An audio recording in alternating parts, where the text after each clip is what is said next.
अगर आप चैनल पर नए हो तो चैनल को सब्सक्राइब कर दें। जिनजात एपिसोड नंबर 8। जल्द ही मैं इकबाल के पास पहुंच गया। काजी अपना बस्ता लपेट रहा था। इकबाल के जिस्म में दाखिल होते ही मेरी निगाह मौलवी किफ़ायतुल्लाह पर पड़ी। हरचंद के मेरे और उसके दरमियान खासा फासला था, उसके बावजूद मैं चौकन्ना हो गया। मैं खतरे की सूरत हाल में इकबाल का जिस्म छोड़कर फरार होने के लिए पूरी तरह से तैयार था, मगर मौलवी मेरी तरफ मुतवज्जह नहीं हुआ। वो सीधा इकबाल के बाप अफजल के करीब पहुंचा और फिर तेज़ी से आगे बढ़कर अफजल के पैर पकड़ लिए। भाई अफजल, इस गुनाहगार ने अपने गुनाह का एतराफ़ कर लिया है। अब मेरी इज़्ज़त तुम्हारे हाथ में है, मौलवी किफ़ायतुल्लाह भराई हुई आवाज़ में बोला। इस खतरनाक बूढ़े आदमजात को भरी महफिल में यूँ जलील व रुस्वा होते देखकर मुझे बड़ी खुशी हुई।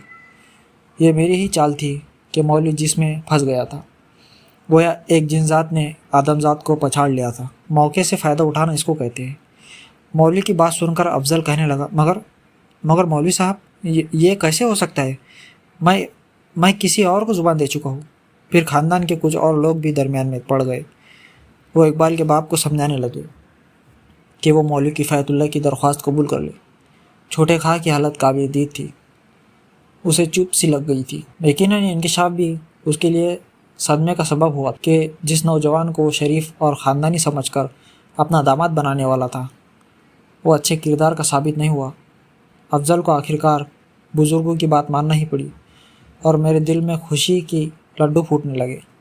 लेकिन ये खुशी ज़्यादा देर नहीं हुई। इकबाल के बाप ने निकाह पर तो हाँ जाहिर कर दी थी, लेकिन रुखसती के लिए फ़ौरन राज़ी नहीं हुआ था। मैंने दिल ही दिल में अफजल को बुरा भला कहा। वहाँ मौलवी किफ़ायतुल्लाह जैसा आदमजात भी मौजूद था, और न अफजल तो क्या, उसके बाप को भी फौरी रुखसती पर आमादा होना पड़ता। मौलवी की वहाँ मौजूदगी में बार बार मैं एक जिस्म छोड़कर दूसरे जिस्म में दाखिल होने का ख़तरा मोल नहीं ले सकता था।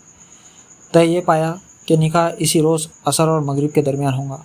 रुखसती के लिए अफजल ने यह शर्त रखी थी कि जब उसकी दोनों बड़े बेटों की बहुएँ ब्याह कर घर में आ जाएंगी तो वह नरगिस को रुखसत कर ले जाएगा। बात में वज़न था, इसलिए दरमियान में जो लोग पड़े थे कुछ ना बोले। मजबूरन मौलवी किफ़ायतुल्लाह को अफजल की शर्त मानना पड़ी। छोटे का अपना छोटा सा मुँह लिए देखता रह गया और उसका मुतवक्के दामाद पराया हो गया। बात तय होते देखकर वो रफू चक्कर हो गया। बेचारे ने अपनी बेटी के लिए एक आदत शोहर फराहम करने की खातिर इतने पापड़ बेले थे, मगर कुछ हाथ नहीं आया। होने वाले दामाद को सरकारी नौकरी तक दिलवा दी। उससे ज़्यादा वो गरीब क्या करता। मुझे छोटे खां पर तरसाने के साथ साथ इकबाल के बाप पर भी शदीद गुस्सा आ रहा था। उसने सिर्फ मुझे निकाह पर टरखा दिया था। मैंने ये सोचकर बामुश्किल अपने दिल को तसल्ली दी कि एक न एक रोज़ तो अब मेरी तमन्ना पूरी हो जाएंगी। नरगिस तो अब घर की मुर्गी थी जिसे हलाल होना ही था। इस अरसे में दूसरे मुअर्रे के सर किए जा सकते। मैंने उसके लिए एक लड़की बमला को भी ताक रखा था। वो एक काम से मेरे दफ्तर में आई थी और पहली मुलाकात में मुझे अपने तेज़ नज़र से शिकार कर लिया था। ये बात गुज़िश्ता 2 रोज़ पहले ही की थी। अभी मुझे बमला के बारे में मालूमात हासिल करने का मौका नहीं मिला था। फिर कुछ देर के बाद मुझे घर लाकर जब दूल्हा बनाया जा रहा था तो मैं इस इम्कान पर ही गौर करने लगा कि निकाह होने के बाद रुखसती से पहले भी चोरी छुपे नरगिस पर हाथ साफ किया जा सकता है। मेरी मनकूहा होने के बाद यकीनन उसके पास मज़ाहमत का कोई जवाज़ नहीं हो सकता था। फिर वो मेरे कुर्ब को बुरा नहीं कह पाती। खुद मुझे ये अंदाज़ा नहीं था कि हालात ऐसा रुख इख्तियार कर ले जाएंगे। मेरा मकसद तो महज इतना था कि नरगिस की शादी फ़िलहाल किसी तरह टल जाए और वो शख्स जो किसी काबिल नहीं उसका शोहर ना बने। खिलाफ तवक्को मौलवी किफ़ायतुल्लाह ने अपनी इज़्ज़त के खातिर इकबाल को दामाद बनाना कबूल कर लिया। सूरत हाल इसके अलावा कोई भी रुख इख्तियार कर सकती थी, लेकिन मौलवी किफ़ायतुल्लाह ने बेहतर फ़ैसला ही किया था। जो कुछ हुआ था उससे नरगिस बदनाम तो हुई थी, मगर हुसूल मकसद के लिए मेरे नज़दीक ये करना ज़रूरी था। असर के बाद नरगिस से मेरा निकाह पढ़ा ही दिया गया। उस वक्त भी मैं बहुत मोहतियात और चौकन्ना था। दूसरे दिन सुबह जब मैं दफ्तर पहुंचा तो एक और वाक़या पेश आया। वो अंग्रेज़ अफसर विल्सन, जिसने छोटे खां की सिफारिश पर मुझे सरकारी नौकरी दी थी, उसकी तरफ से मेरी तलबी हो गई। मैं उस पर चकराया कि साहब बहादुर ने मुझे क्यों बुलवाया है। वो महकमे का सरबराह था। छोटे खां ने ही तलबी का पैगाम दिया था। मैंने सोचा कि कहीं छोटे खां ही ने तो कोई कार्रवाई तो नहीं डाल दी। छोटे खां ने मुझे नौकरी पर रखवाया था तो निकलवाना भी मुश्किल नहीं होता। इस नौकरी से अगर मुझे कुछ दिलचस्पी थी तो सिर्फ इतनी कि वहाँ कुछ आदमजादे भी मुलाजिम थी, वरना नौकरी रहती कि चली जाती मुझ पर क्या फ़र्क पड़ता। छोटे खाल के चेहरे पर उस वक्त भी उदासी की बदलियाँ छाई हुई थी, इसलिए मैंने उसे नहीं छेड़ा और अंग्रेज साहब बहादुर के पास पहुंच गया। विल्सन ने मुझे धीमे लहजे में मुखातिब किया तो मेरा हौसला कुछ बढ़ा। इसने कहा, इकबाल, तुम हमारा वाइफ मारिया को जानता है ना? मैं इनकार न कर सका। जी हाँ। मेरा अंदाज ऐसे ही था जैसे कोई एतराफ़ी जुर्म कर रहा हो। मारिया तुमको बंगले पर भी ले गया था? उसने नर्म आवाज़ ही में दूसरा सवाल किया। इस सवाल का जवाब देना इतना आसान नहीं था। मैं सोच रहा था कि इतने अरसे बाद यह गड़ा मुर्दा कहाँ से उकड़ आया। मुझे खामोश देखकर विल्सन फिर बोला, इकबाल, तुम झूठ नहीं बोलेगा, समझा? अब उसका लहजा कदरे सख्त हो गया। बंगले के नौकर लोग हमको बता चुका है कि तुम भी इन दिनों बंगले पर आता रहा है जब हम आउट ऑफ स्टेशन था। विल्सन की उर्दू दूसरे अंग्रेज़ों की निस्बत कदरे बेहतर थी। विल्सन की नज़रें मेरे चेहरे पर ही जमी हुई थी। मेरी सीटी गुम हो गई और इतना वक्त नहीं था कि मैं गुमशुदा सीटी को तलाश कर सकता। जवाब दिए बगैर वहाँ से मेरा 9-2-11 होना भी नामुमकिन था। सुनो इकबाल, मुझे बोलने का मौका देने के बाद उसने दोबारा कहना शुरू किया, मारिया से भी हम पूछताछ कर चुका है कि वो तुमको किस लिए पूरा 10 दिन बंगले पर लाता रहा। कोई जवाब देने से पहले तुम इसका ख्याल रखना इकबाल। सच बोलेगा तो हो सकता है हम तुमको माफ़ कर दे, वरना हम जो सलूक मारिया से किया तुम्हारे साथ भी कर सकता है, यानी तुमको नौकरी से निकाल दे। बोलो, तुम क्या कहता है? मालूम नहीं मारिया ने अपने शोहर को क्या क्या बताया था और उसकी नौबत क्यों आई थी। कहीं वो किसी और के साथ तो रंगे हाथों नहीं पकड़ी गई, वरना इतने दिन बाद इस किस्से का क्या मतलब था? मैंने सोचा, मगर इस बदबख्त अंग्रेज़ से मैं किस तरह अपने ख्याल की तस्दीक करता। हम जानता है तुम खुद से हमारे बंगले पर नहीं गया होगा, तुमको मारिया ही उधर ले गया होगा। यह कहकर गोया उसने मेरी हिम्मत बढ़ाई। मैं सोचने लगा कि विल्सन को यकीनन किसी तरह अपनी बीवी की बदकारी का इल्म हो गया है, सो मैंने एतराफ़ जुर्म के लिए तमहीद बांधी। मुझे माफ़ कर दे सर कि जो कुछ भी हुआ उसमें मेरा कोई कसूर नहीं था। वही तो हम मालूम करना चाहता है कि हुआ क्या। जो भी तुम बोलना मांगता साफ साफ बोलो।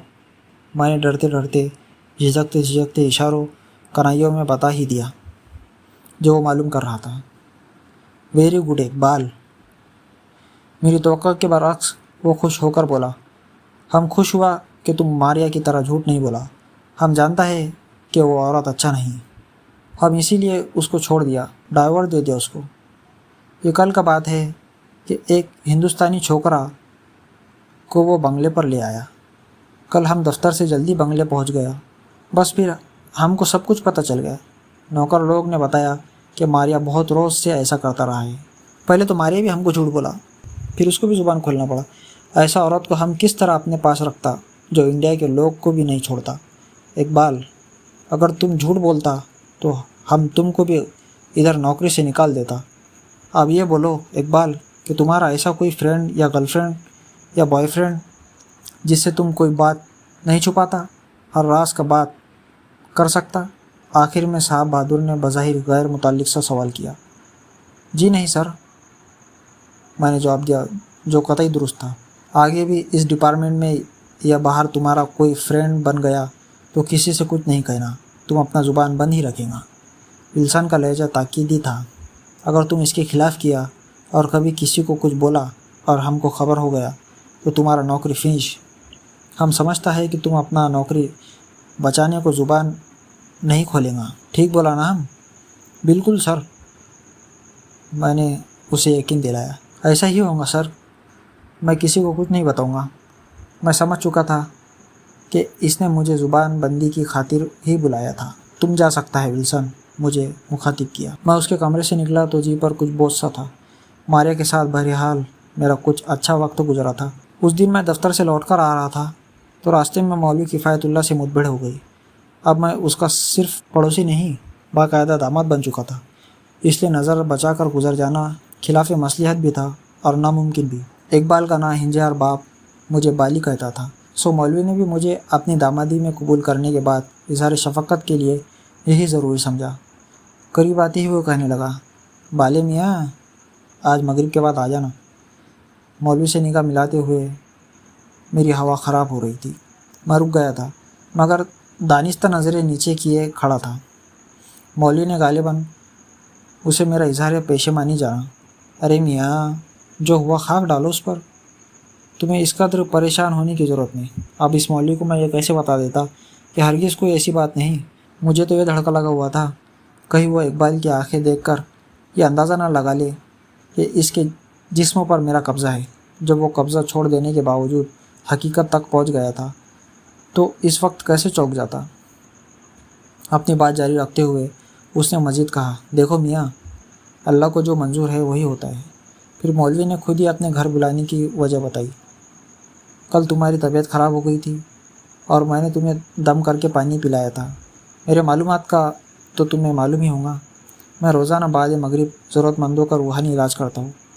जिन लोगों पर जिन्नात, मौलवी अपनी बकवास करता रहा और मैं बदस्तूर नज़रें झुकाए सुनता रहा। इस दौरान मेरा जहन तेज़ी से कोई तदबीर सोचने में मसरूफ़ था। मैं भला खुद अपनी मौत का सामान कैसे कर लेता। आखिर मुझे एक तदबीर सूझ ही गई।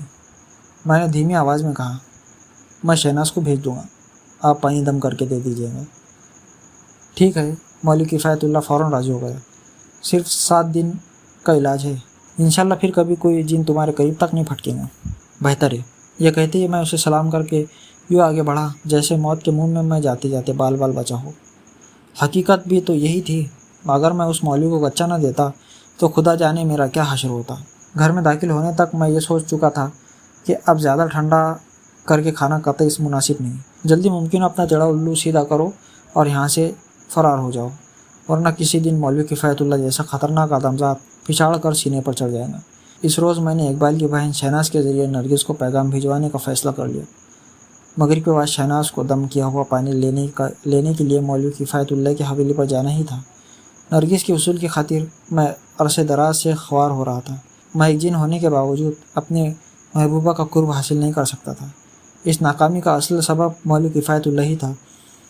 वो कमबख्त ख़जाने हुस्न पर किसी सांप की तरह पहरेदार बन बैठा था। खुद नरगिस को भी उसने जिन्नात के बचाव के न जाने कितने वजीफ़े सिखा रखे थे। वो जालिम इतनी चंट थी कि अपने करीब किसी जिन की मौजूदगी को महसूस कर लेती थी। इकबाल उससे इश्क लड़ा रहा था और वह इकबाल से कि मैं दरमियान में कूद पड़ा।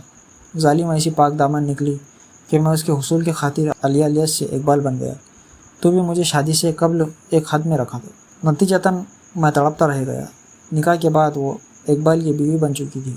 अब नरगिस के पास यह कहने का जवाब नहीं रहा था कि शादी के बाद ही वो मुझे हद से गुजरने का मौका दे सकती है। सब्र की भी एक हद होती है। मैंने नरगिस के लिए अब तक बहुत सब्र किया था। सब्र भी क़यामत का अब पैमाना झलकने वाला था। ये तो हकीकत है कि मैं नरगिस का कुर्ब हासिल करने के ही खातिर एक आदमजात के जिस्म पर कब्ज़ा किया था, मगर अब मुझे जिन की बजाय आदमी बनकर रहने में ज़्यादा मज़ा आने लगा था। जिन होने की हैसियत से मुझे ऐसी क़ुव्वत हासिल थी कि जो आदमजादों को मैसर नहीं। लेकिन आदमजात की मजबूरियों में बड़ा लुत्फ़ था। हज़ार ख़तरात के बावजूद भी मैं आदमजात ही बना रहना चाहता था। नरगिस को तो यूँ भी मैं इकबाल के जिस्म का सहारा लिए बगैर हासिल ना कर पाता।